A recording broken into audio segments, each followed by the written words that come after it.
रा.चि. ढेरे यांच्या ललितबंध या लेखसंग्रहातून प्रियंवदा अनुसूया नावाचा लेख. महाकवी कालिदासाच्या सर्वच मानसकन्या भारतीय साहित्य विश्वात अजरामर झाल्या आहेत. त्यांच्या आंतरिक स्त्रीत्वाचे हृदयंगम सौंदर्य रूपलावण्याची मनोहर लेणी लेवून प्रकट झाले आहे. उमा, इंदुमती, सीता, मालविका, उर्वशी आणि शकुंतला या कालिदासाच्या कन्या काव्यरसिकांच्या भावकुंजात सदैव विहार करीत आहेत. त्या साऱ्याच जणी कालिदासाच्या लाडक्या कन्या आहेत. त्याने शैशवकालात त्यांचे मनसोक्त कौतुक केले.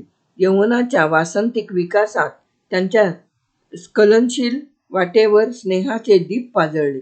त्यांची हृदये जेव्हा व्यथेने पोळली तेव्हा त्याने त्यांच्या जीवनावर असीम अनुकंपेची पाखर घालून त्यांचा प्रतिपाळ केला आणि अखेरीस त्यांच्या कृतार्थ जीवनाची दुःखविरहित परिणिती अनुभवून आपले वास्तव्य धन्य केले. परंतु आपल्या आणखी 2 लाडक्या मुलींकडे त्याने दुर्लक्ष केले आहे. त्यांच्या भवितव्याकडे त्याने अगदी पाठ फिरवली आहे. शकुंतलेची आश्रमातून पाठवणी केल्यावर तपोवनाच्या सीमेवर तिच्या अस्पष्ट होत जाणाऱ्या मूर्तीकडे डबडबलेल्या दृष्टीने पाहत राहिलेल्या आणि ती दूरवरच्या वृक्षांच्या राईत दिसेनाशी झाल्यावर तपोवनात शून्य हृदयाने परतलेल्या त्या तिच्या 2 मैत्रिणी.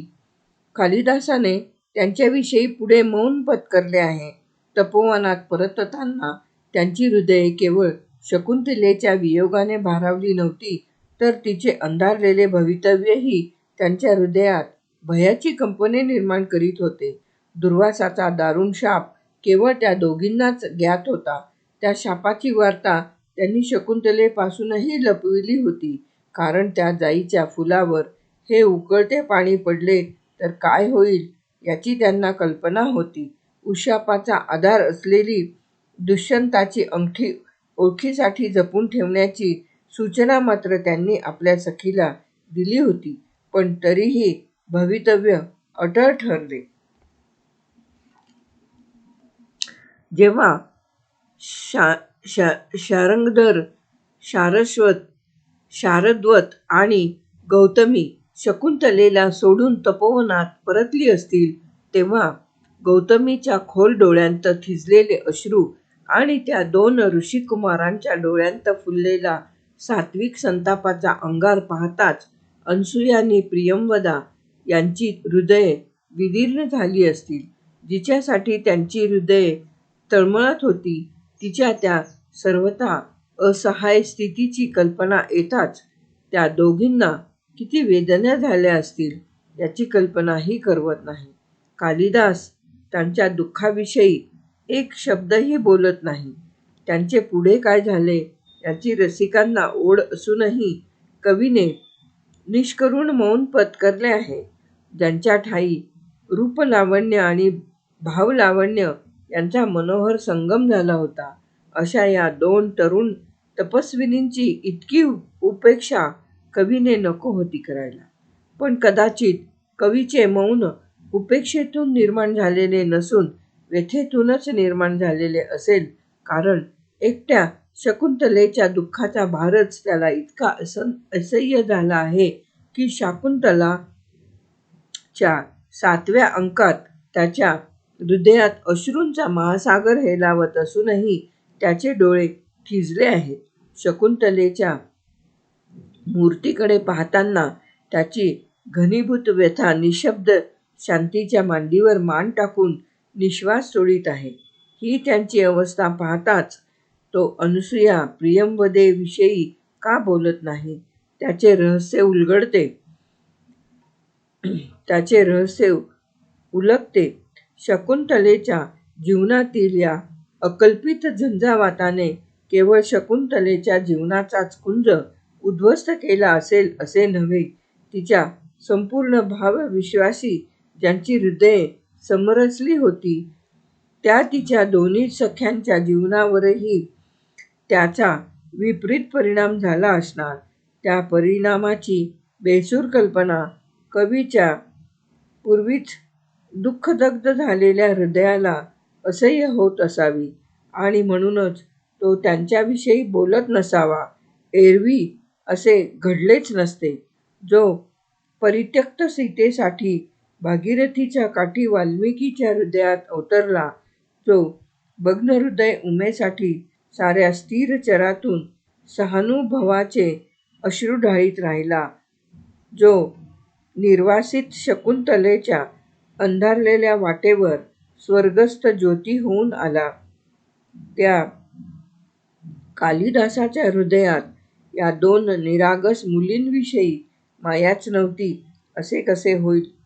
शाकुंतलाच्या 3 अंकात घडलेले या दोन्हींचे अधुरे दर्शनही किती विलोभनीय आहे. शकुंतले इतक्याच त्या दोघीही सुंदर आहेत.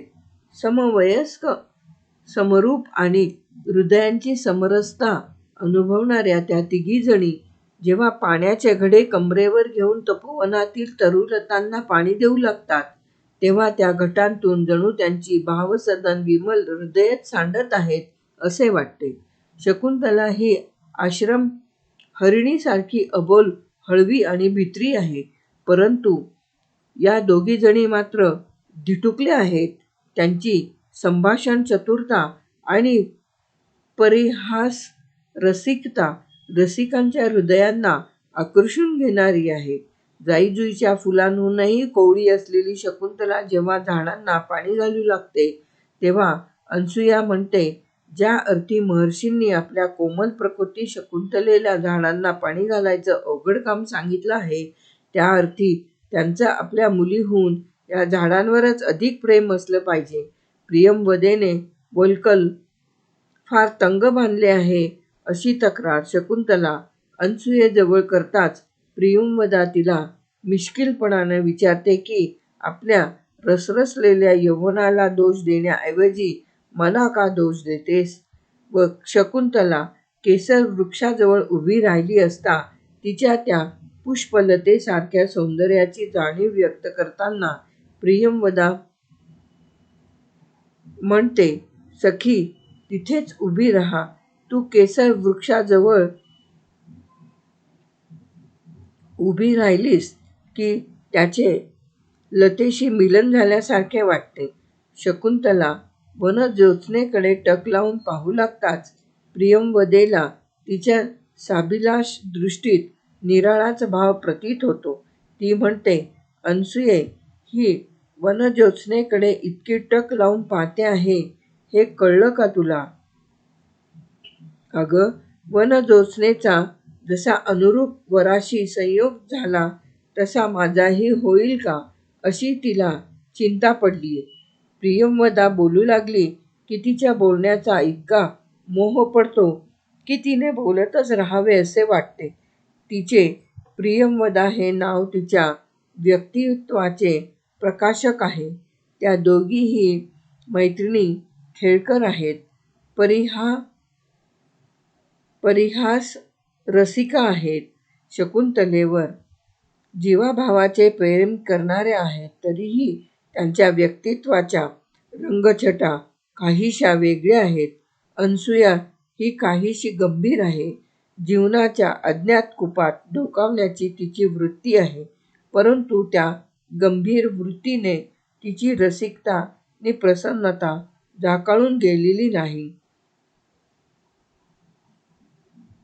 कर्तव्याचे तिला उत्कट भान आहे, परंतु कर्तव्याच्या जाचणीने तिची भावकोमलता मुळीच कोमेजलेली नाही. ती तपस्विनी आहे, परंतु यज्ञातील अग्नीने तिची जीवनरसिकता करपून गेलेली नाही.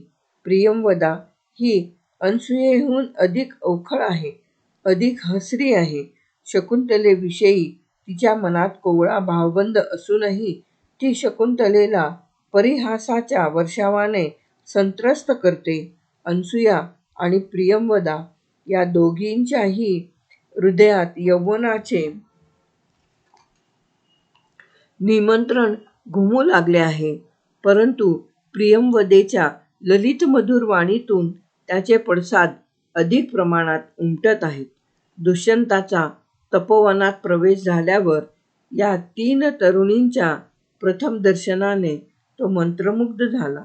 शकुंतलेचे स्वर्गीय सौंदर्य अर्थातच त्याला अधिक आकर्षक वाटले असणार, परंतु त्या पहिल्या भेटीत तिच्या या 2 सख्यांनी आपल्या मधुर वाणीने, सहज सौहार्दाने आणि रुजुतम सौंदर्याने राजाचे हृदय निश्चित मोहित केले असेल.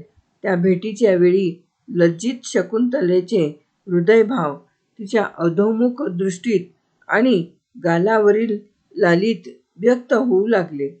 तेव्हा दुष्यंत तिच्या रूपावर निश्चित लोभावला असेल, परंतु तो जर खरेच रसिक असता तर रूपलावण्याने किंचित उण्या असलेल्या या तिच्या सख्यांचे भावलावण्य त्यांच्या शब्दाशब्दातून व्यक्त होऊ लागताच त्याच्या निवडीचा संभ्रम निर्माण झाला असता.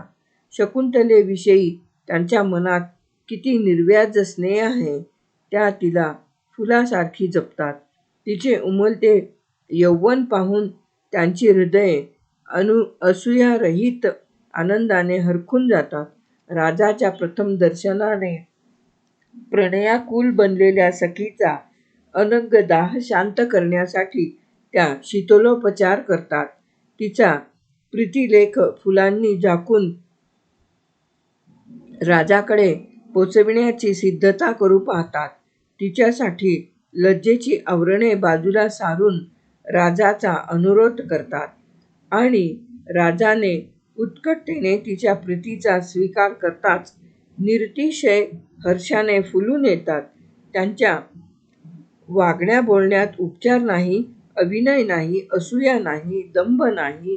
त्या परिहाससरिका असूनही त्यांच्या शब्दांना उपरोधाची बोचक धार नाही. त्यांच्या वागण्यात अवखळपणा असूनही उच्छृंखलतेचा लवलेशही नाही. त्यांच्या हृदयांत शाकुंतलेविषयी एक हृदय स्नेहभाव असूनही त्यांच्या व्यक्तित्वाच्या रंगरेखात आगळे सौंदर्य आहे. त्या केवळ शकुंतलेच्या छाया नाहीत, तर आणखी 2 स्वतंत्र शकुंतला आहेत. कालिदासाच्या भावतपोवनात या तिघींचेही मूल्य समान आहे.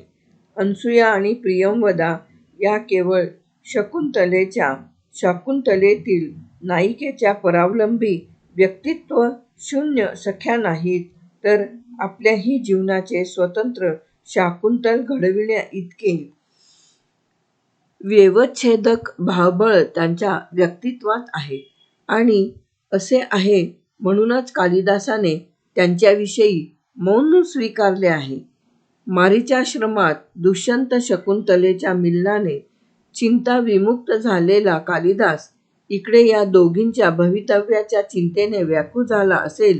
कदाचित त्यांच्या प्रतिकूल दैवाचे शमन करण्यासाठी तो महाकवी मौनाच्या सोमतीर्थावर अनुष्ठान मांडून बसला असेल आणि कदाचित त्याच वेळी इकडे तपोवनात वावरणाऱ्या या 2 तरुण तपस्विनी कुणा मृगया विहारी राजर्षीच्या दर्शनासाठी सोत्कंठ बनून वावरत असतील. आता झाडांना पाणी घालताना त्यांची दृष्टी दूर कुठे आहे, कुठेतरी भिरभिरत असेल. लता वलयात पाऊल ठेवताच तिथला एकांत त्यांना अस्वस्थ करीत असेल. मालिनीच्या तीरावरील वनराजीत त्या एकट्याच अन्यमनस्कपणे भटकत असतील, नव्या वाटा मळवत असतील.